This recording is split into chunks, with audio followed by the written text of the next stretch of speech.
നെപ്പോ kids, movie mafia ഇതിനൊക്കെ പേര് കേട്ട ഇൻഡസ്ട്രിയാണ് ബോളിവുഡ്. അവിടെ ഒറ്റയ്ക്ക് വന്ന് തൻ്റെതായ സാമ്രാജ്യം കെട്ടിപ്പടുത്ത സൂപ്പർ താരമാണ് ഷാരൂഖ് ഖാൻ. സ്വന്തം ക്യാമറ വിറ്റ പണവുമായി മുംബൈയിലേക്ക് ട്രെയിൻ കയറിയ ആ ഡൽഹിക്കാരൻ ഇന്ന് ഇന്ത്യയിലെ ഏറ്റവും അറിയപ്പെടുന്ന നടന്മാരിൽ ഒരാളാണ്. താരപുത്രന്മാർക്കെതിരെ പടവെട്ടി വന്നയാളാണ് ഷാരൂഖ്. എന്നാൽ പതിയെ അദ്ദേഹവും നെപ്പോ കിഡ്സ് കൾച്ചറിലേക്ക് കടന്നു വന്നു. അതിപ്പോൾ ഓരോ കീഴ്വഴക്കങ്ങളാകുമ്പോൾ കിങ് ഖാനായിട്ട് തെറ്റിക്കാൻ കഴിയുമോ? ആദ്യം സിനിമയിലേക്ക് അരങ്ങേറ്റം കുറിച്ചത് ഷാരൂഖ് ഖാന്റെ മകളായ സുഹാന ഖാനാണ്. ദി ആർച്ചീസ് എന്ന നെറ്റ്ഫ്ലിക്സ് സിനിമയിൽ അവർ ഒരു പ്രധാന വേഷത്തിൽ അഭിനയിച്ചു. നിരൂപകരിൽ നിന്നും പ്രേക്ഷകരിൽ നിന്നും വളരെ മോശം അഭിപ്രായമാണ് ഈ സിനിമയ്ക്ക് ലഭിച്ചത്. അപ്പോൾ മകളുടെ കാര്യം ഏറെക്കുറെ പാളിപ്പോയി. ഷാരൂഖിന്റെ മാനം കാക്കാൻ രണ്ടാമതായി മകൻ അരങ്ങേറ്റം കുറിച്ചു. ഇത്തവണ അഭിനയ രംഗത്തായിരുന്നില്ല, സംവിധാനത്തിലായിരുന്നു താരപുത്രൻ കൈവയ്ക്കാൻ ഇറങ്ങിയത്. നെറ്റ്ഫ്ലിക്സ് വഴി പുറത്തിറങ്ങിയ ബാറ്റ്സ് ഓഫ് ബോളിവുഡ് എന്ന സീരീസ് ആര്യൻ ഖാൻ സംവിധാനം ചെയ്തു. ഷാരൂഖ് ഖാൻ തന്നെയായിരുന്നു ഇതിന്റെ നിർമ്മാണവും. ലക്ഷ്യ ലൽവാണി നായകനായ ഈ സീരീസിൽ ബോബി ഡിയോൾ, സൽമാൻ ഖാൻ, അമീർ ഖാൻ, കരൺ ജോഹർ, രൺവീർ സിംഗ്, രാജമൗലി, ബാദ്ഷാ, ദിഷ പട്നാനി, സാറ അലി ഖാൻ, അർജുൻ കപൂർ, രാജ്കുമാർ റാവോ, അർഷദ് വാർസി, രൺബീർ കപൂർ എന്നിങ്ങനെ ഒരു നെടുനീളൻ സ്റ്റാർ കാസ്റ്റ് ഉണ്ട്. എന്തിന്, മകന്റെ ആദ്യ സംവിധാന സംരംഭത്തിന് മസാല കൂട്ടാൻ ഷാരൂഖ് ഖാനും ഒരു അതിഥി വേഷത്തിലെത്തി. സീരീസിനെ പറ്റി പറഞ്ഞാൽ അച്ഛൻ്റെ കാശിന് മകൻ ബോളിവുഡിന് മൊത്തത്തിൽ നല്ല 8ന്റെ പണിയാണ് കൊടുത്തത്. പക്ക എൻ്റർടൈനറായ ഈ സീരീസിൽ ബോളിവുഡ് സിനിമാ മാഫിയയും നെപ്പോട്ടിസത്തെയും അണ്ടർഗ്രൗണ്ട് ബന്ധങ്ങളെയും കണക്കിന് ട്രോളുന്നുണ്ട്.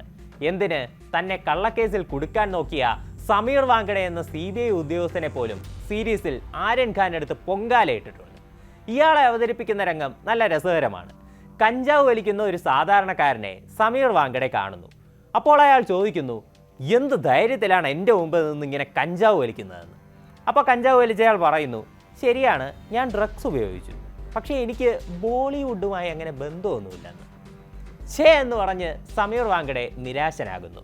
തുടർന്ന് തൊട്ടടുത്ത് തന്നെ ബോളിവുഡിലെ ഒരു യുവനടൻ വെറുതെ കയ്യും കെട്ടി നോക്കി നിൽക്കുന്നത് ഇയാൾ കാണുന്നു. ഉടൻ, നീ കഞ്ചാവ് വലിക്കുന്നയാളിൻ്റെ അടുത്ത് നിൽക്കുമല്ലേടാ എന്ന് പറഞ്ഞ് അയാളെ അങ്ങ് അറസ്റ്റ് ചെയ്തു പോകുന്നു. ശരിക്കും ഈ രംഗത്തിലൂടെ തൻ്റെ കേസിൽ എന്താണ് സംഭവിച്ചതെന്ന് ആര്യൻ ഖാൻ പറയാതെ പറയുകയും ചെയ്യുന്നുണ്ട്.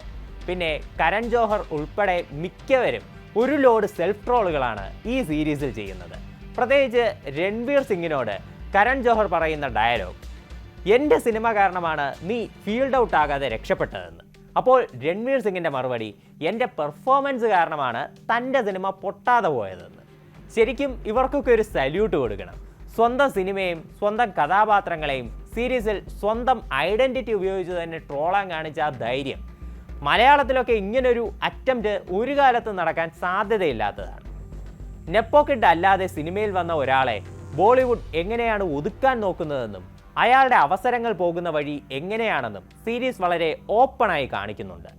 സിനിമയിൽ അത്യാവശ്യം ശ്രദ്ധിക്കപ്പെട്ട ഒരാളുമായി 3-4 സിനിമകളുടെ കോൺട്രാക്റ്റ് ഒപ്പിട്ട് ലോക്കാക്കി വെച്ച് അവസരങ്ങൾ നഷ്ടപ്പെടുത്തുന്ന നിർമ്മാണ കമ്പനികളുടെ വൃത്തികെട്ട മാഫിയ നയങ്ങളെയും ബാറ്റ്സ് ഓഫ് ബോളിവുഡിൽ വിമർശിക്കുന്നു. പിന്നെ മിക്കവർക്കും അറിയാവുന്ന എന്നാൽ പറയാൻ മടിക്കുന്ന ബോളിവുഡിലെ വിവാഹേതര ബന്ധങ്ങളെയും ചെറുതായൊന്ന് കൊട്ടുന്നുണ്ട് ബാറ്റ്സ് ഓഫ് ബോളിവുഡ്. ഏറ്റവും വലിയ പണി കൊടുത്തത് ഒരു സീനിൽ കുറച്ച് സെക്കൻഡുകൾ മാത്രം വന്നു പോകുന്ന രൺബീർ കപൂറിനാണ്. കരൺ ജോഹറിന്റെ ഓഫീസിലിരുന്ന് താരം ഒരു സിഗരറ്റ് വലിക്കുന്ന രംഗം ഇപ്പോൾ വിവാദത്തിലാണ്. നിയമപ്രകാരമുള്ള യാതൊരു മുന്നറിയിപ്പും ഇല്ലാതെയാണ് ഇന്ത്യയിൽ നിരോധിച്ചിട്ടുള്ള സിഗരറ്റ് ഉപയോഗിക്കുന്നതായി ചിത്രീകരിച്ചിരിക്കുന്നതെന്നാണ് ആരോപണം. വിഷയത്തിൽ സീരീസിനെതിരെയും രൺബീർ കപൂറിനെതിരെയും കേസെടുക്കണമെന്ന് മനുഷ്യാവകാശ കമ്മീഷൻ മുംബൈ പോലീസിനോട് ആവശ്യപ്പെട്ടിരിക്കുകയാണ്. അങ്ങനെ സംഭവിച്ചാൽ ലഹരി കേസിൽ നിന്ന് രക്ഷപ്പെട്ട ആര്യൻ ഖാൻ ഉടൻ തന്നെ മറ്റൊരു കേസിൽ കുടുങ്ങാനുള്ള എല്ലാ സാധ്യതയുമുണ്ട്. എന്തായാലും ബാറ്റ്സ് ഓഫ് ബോളിവുഡിന് മൊത്തത്തിൽ കൊടുത്ത പണി ഏറ്റവും കട്ടിക്ക് കിട്ടിയത് രൺബീർ കപൂറിനാണെന്ന് നിസ്സംശയം പറയാം.